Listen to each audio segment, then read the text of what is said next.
త్రిపురాసురులు ఎవరి మీద యుద్ధం చేయలేదు నిజమే. కానీ బ్రహ్మదేవుడు వాళ్ళకిచ్చిన ఆ 3 నగరాలు సాధారణమైనవి కావు. అవి ముల్లోకాలను కమ్మేసేంత విశాలమైనవి, బరువైనవి. ఆ నగరాలు ఆకాశంలో ప్రయాణిస్తున్నప్పుడు అవి సూర్యుడికి అడ్డంగా వస్తే భూమి మీద పగలే అమావాస్య చీకట్లు కమ్ముకునేవి. ఆ ఎగిరే నగరాలు ఒక్కోసారి కిందికి దిగినప్పుడు వాటి కింద పడి ఎన్నో పర్వతాలు, అడవులు నలిగిపోయి నాశనం అయ్యేవి. వాళ్ళు కావాలని చేయకపోయినా సరే ఆ నగరాల కదలికల వల్ల సృష్టి మొత్తం పూర్తిగా బ్యాలెన్స్ తప్పింది.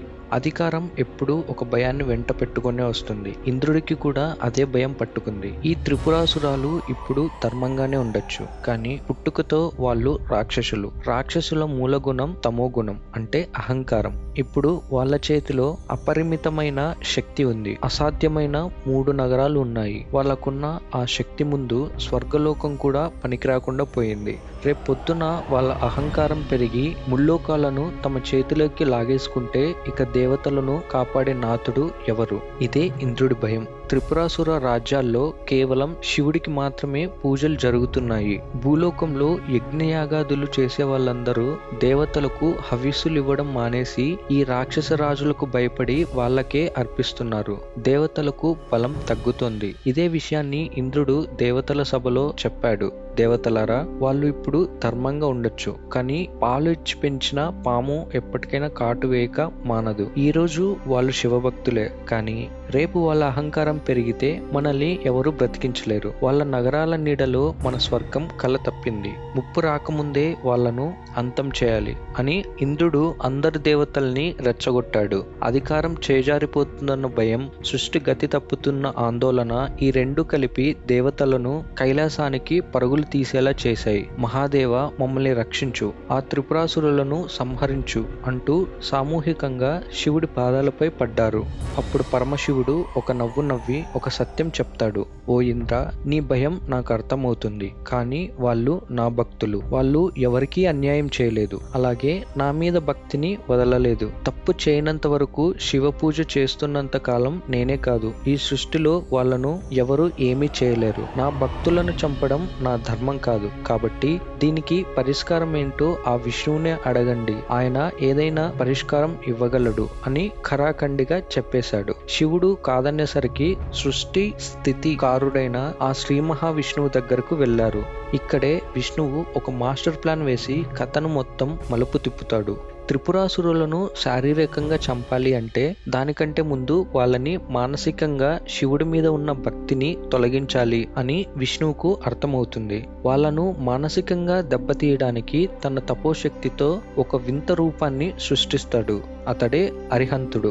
కొన్ని పురాణాల్లో మాయోమోహుడు అని కూడా ఉంటుంది. అరిహంతుడికి బట్టతల ఉంటుంది. ఒంటి మీద ఎలాంటి ఆభరణాలు లేకుండా కేవలం తెల్లని వస్త్రాలు మాత్రమే ధరించి ఉంటాడు. నడిచేటప్పుడు నేల మీద ఉన్న చిన్న చిన్న కీటకాలు కూడా తన కాలి కింద పడి చనిపోకూడదని చేతిలో ఒక నెమలి ఈకల చీపురు పట్టుకొని నేలను ఊడ్చుకుంటూ చాలా శాంతంగా నడుస్తుంటాడు. చూడటానికి ఎంతో పవిత్రంగా కనిపించే ఈ అరిహంతుడి వెనక ఒక భయంకరమైన కుట్ర దాగి ఉంది. విష్ణువు ఆదేశం మేరకు వేదాలకి అతీతంగా కొత్త ధర్మాన్ని సృష్టించాడు అరిహంతుడు. ఈ కొత్త మతం పేరు పురాణాల్లో శ్రమణ ధర్మం లేదా నాస్తిక సిద్ధాంతంగా వర్ణించారు. వినడానికి, ఆచరించడానికి ఎంతో లాజికల్ గా గొప్పగా అనిపించే ఈ కొత్త ధర్మం త్రిపురాసురుల పతనానికి దారితీస్తుంది. అలా కొత్త ధర్మాన్ని సృష్టించి దాన్ని త్రిపురాసుల నగరాల్లో ప్రచారం చేయడానికి అరిహంతుడు బయలుదేరతాడు. ఆ ధర్మం శివుడికి, దేవుళ్ళకి వ్యతిరేకంగా ఉంటుంది. త్రిపురాసురులు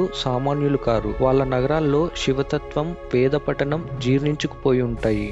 అరిహంతుడి మాటలు వినగానే వాళ్ళకి విపరీతమైన కోపం వచ్చింది. వేదాలను, మా మహాదేవుడిని నిందిస్తావా? నువ్వు చెప్పేదంతా అబద్ధం. మర్యాదగా మా రాజ్యం వదిలి వెళ్ళిపో, లేదంటే నిన్ను ఇక్కడే సంహరిస్తాం అని అరిహంతుడిని అవమానించి తమ నగరాల్లో నుంచి తరిమి కొట్టారు. అరిహంతుడి మొదటి ప్రయత్నం ఘోరాతి ఘోరంగా విఫలమైంది. అరిహంతుడు తిరిగి విష్ణు దగ్గరికి వెళ్లి విషయమంతా చెప్తాడు. స్వామి, వాళ్ళ శివభక్తి వజ్రాయుధం లాంటిది, నా మాటలకు వాళ్ళు లొంగడం లేదు అని చెప్పగానే వెంటనే సాక్షాత్తు నారద మహర్షి రంగంలోకి దిగుతాడు. విష్ణువు ఆజ్ఞతో నారదుడు తన శిష్యులతో కలిసి ఒక మాయా రూపంలో అరిహంతుడి దగ్గరకు వెళ్ళాడు. నారదుడు అరిహంతుడికి శిష్యుడిగా మారిపోయాడు. ఇప్పుడు గురువుగా అరిహంతుడు, శిష్యులుగా నారదుడు, ఆయన అనుచరులు అందరూ కలిసి మళ్ళీ ఆ 3 నగరాల్లోకి అడుగు పెట్టారు. నగరాల్లోకి వెళ్ళగానే మాయా రూపంలో ఉన్న నారదుడు అరిహంతుడి శిష్యుడిగా తన గారడీ మాటలతో ప్రచారం మొదలు పెట్టారు. కంటికి కనిపించని దేవుడు ఎక్కడో కైలాసంలో ఉన్నాడని నమ్మడం మూర్ఖత్వం. ఈ సృష్టి దానంతటా అదే పుట్టింది. మీరు ముల్లోకాలను శాసించే మహారాజులు. మీకు మించిన దేవుళ్ళు ఇంకెవరున్నారు? మీకు మీరే దేవుళ్ళు. ఈ వేదాలు పురాణాలు అంతా స్వార్థపరులు రాసుకున్నవి. స్వర్గం నరకం ఎక్కడా లేవు. చనిపోయాక ఆత్మ ఎక్కడికో వెళ్తుందనేది పచ్చి అబద్ధం. కంటికి కనిపించే ఈ శరీరమే సత్యం. యజ్ఞాల పేరుతో అగ్నిలో నెయ్యి, పాలు, అన్నం తగలబెట్టడం మహాపాపం. మూగ జంతువులని బలి ఇవ్వడం క్రూరత్వం. అగ్నిలో పోసే ఆ ఆహారాన్ని మీరే తినండి లేదా పేదలకి పంచిపెట్టండి. అహింసను మించిన ధర్మం లేదు. ఒకే భర్తకు సేవ చేస్తూ జీవితాన్ని ఎందుకు నాశనం చేసుకుంటున్నారు? ఈ శరీరం ఎన్నాళ్ళు ఉంటుందో తెలియదు. ఉన్నన్ని రోజులు మీ ఇష్టం వచ్చినట్లు ప్రతి సుఖాన్ని అనుభవించండి. ఎలాంటి నియమాలు లేవు, కట్టుబాట్లు లేవు. స్వేచ్ఛగా బతకండి అని బోధించారు. ఇలా లాజికల్ గా తమ అహంకారానికి, కోరికలకు అనుగుణంగా ఉన్న ఈ కొత్త ధర్మం రాక్షసులకు బాగా నచ్చేసింది. ఆ నగర పాలకులు, ప్రజలు అరిహంతుడి మాయ మాటల వలలో పడిపోయారు. నెమ్మదిగా నుదుటి మీద ఉన్న విభూతి పూసుకోవడం మానేశారు. మెడలో రుద్రాక్షలు తెంచి పారేశారు. ఆ నగరాల్లోని స్త్రీలు తమ పాతివ్రత్యాన్ని మర్చిపోయి వ్యసనాలకు, సుఖభోగాలకు బానిసలయ్యారు. ఎక్కడ చూసినా ఎంతో ఆరాధ్యంగా భావించే శివలింగాలను ఇప్పుడు పక్కన పడేశారు. ఎప్పుడైతే ఆ నగరాల్లో ఓం నమ శివాయ అనే నాదం ఆగిపోయిందో ముల్లోకాలను కవచంలా కాపాడుతున్న ఆ త్రిపురాసురుల పుణ్యబలం శూన్యమైపోయింది. కంటికి కనిపించని ఆ రక్షణ కవచాన్ని వాళ్ళ చేతులారా వాళ్ళే బద్దలు కొట్టుకున్నారు. ఇప్పుడు వాళ్ళు మామూలు రాక్షసులు, మహాదేవుని ఆగ్రహానికి గురి కావడానికి సిద్ధంగా ఉన్న అసురులు.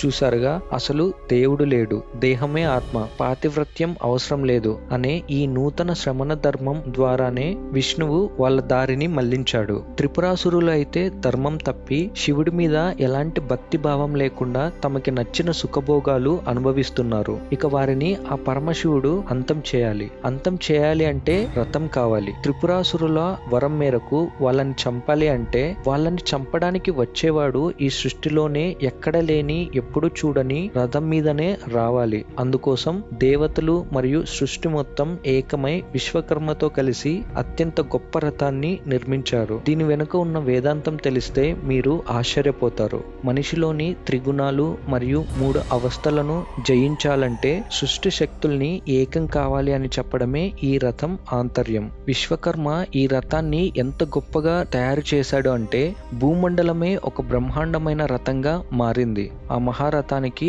కుడి చక్రంగా సూర్యుడు, ఎడమ చక్రంగా చంద్రుడు మారారు. అలంకారంగా నక్షత్రాలతో అలంకారం చేశారు. రథానికి, గుర్రాలకి మధ్యలో పెట్టే కమ్మలుగా ఋతువులు మారాయి.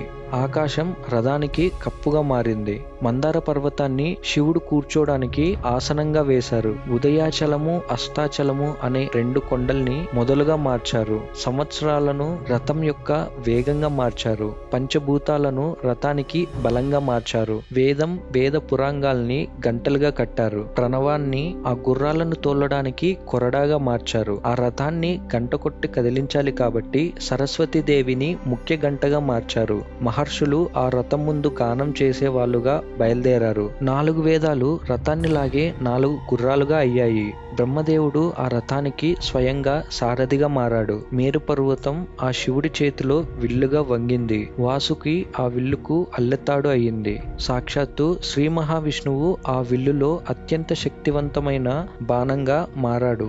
అగ్నిదేవుడు ఆ బాణం మొన అయ్యాడు. సృష్టిలోని సర్వశక్తులు ఆ రథంలో కొలువు తీరాయి. అసలు ఇటువంటి రథం ఈ సృష్టిలోనే ఎప్పుడు లేని విధంగా, కనీసం ఊహకి కూడా అందని విధంగా తయారైంది. సాక్షాత్తు సాక్షాత్తు పరమశివుడు ఆ మహారథం ఎక్కి త్రిపురాసురులను సంహరించడానికి అంతరిక్షంలోకి దూసుకెళ్లాడు. పుష్యమి నక్షత్రం ప్రవేశించింది. బ్రహ్మదేవుడు రథాన్ని నడుపుతున్నాడు. బంగారు, వెండి, ఇనుప నగరాలు క్షణానికి ఒకే రేఖ మీదకి వస్తున్నాయి. దేవాది దేవతలు ఊపిరి బిగబెట్టి చూస్తున్నారు. సరిగ్గా ఆ మూడు ఒకే సరళ రేఖలోకి వచ్చిన ఆ ఒక్క క్షణం ఆ మహాదేవుడైన శివుడు వెంటనే తన చేతిలో ఉన్న విష్ణువు అనే బాణాన్ని సంధించాడు. ఆ దెబ్బకి ఆ మూడు నగరాలు కుప్ప కూలిపోయాయి. ఒకప్పుడు ఏ దైవాన్ని అయితే ఆ త్రిపురాసురులు పూజించారో ఆ దైవం చేతిలోనే అంతమయ్యారు. దేవతలందరూ ఒక్కసారిగా ఊపిరి పీల్చుకున్నారు. ముల్లోకాలకి మళ్ళీ పూర్వ వైభవం వచ్చింది.